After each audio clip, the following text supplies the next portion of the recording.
I now recognize Ranking Member Castro for 5 minutes. Thank you. I know in your testimony just now, and I think in your written testimony, you stated that you're often unaware of what programs the department funded or operated, and that suggests unaccountability.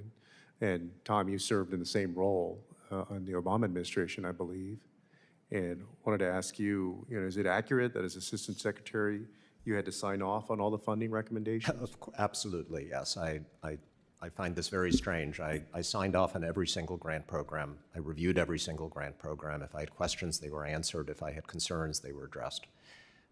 Congress was briefed on every grant program at that point that it wanted to know about. It was briefed on grant programs it didn't want to know about.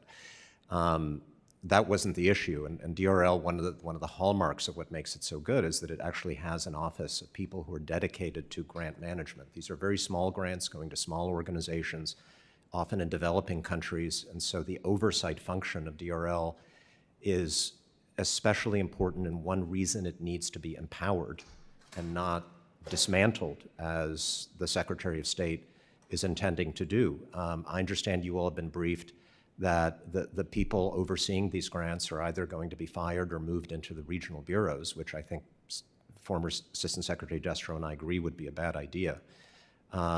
So there is oversight. DRL is key to it, and that's why it needs to be strengthened. Thank you. And by the way, there will be nothing to oversee if everything is cut. So Right.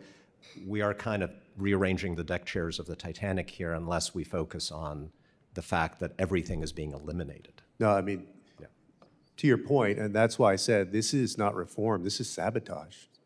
This is a total dismantling of the infrastructure for diplomacy for the United States.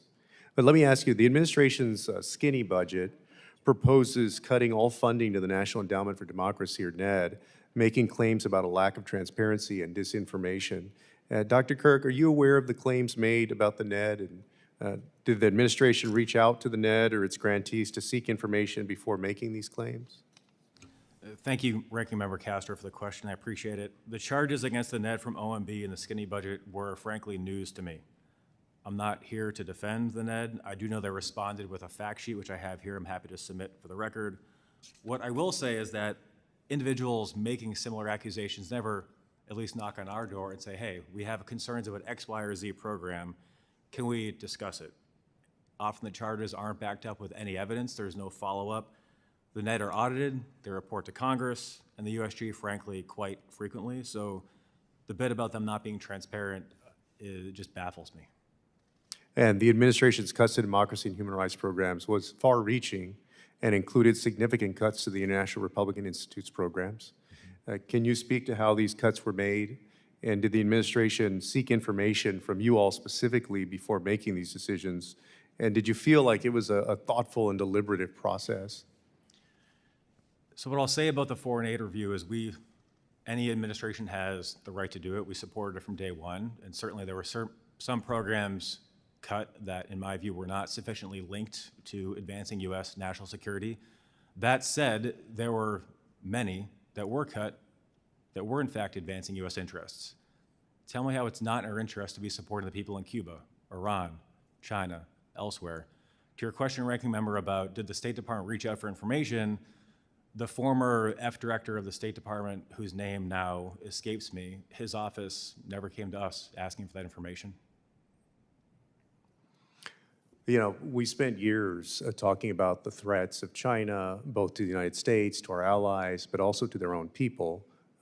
Nations like Cuba, and I actually agree with you on Cuba, although I would say that we've, for some time now, pursued a strategy that failed a long time ago, and we should have made the change some time back.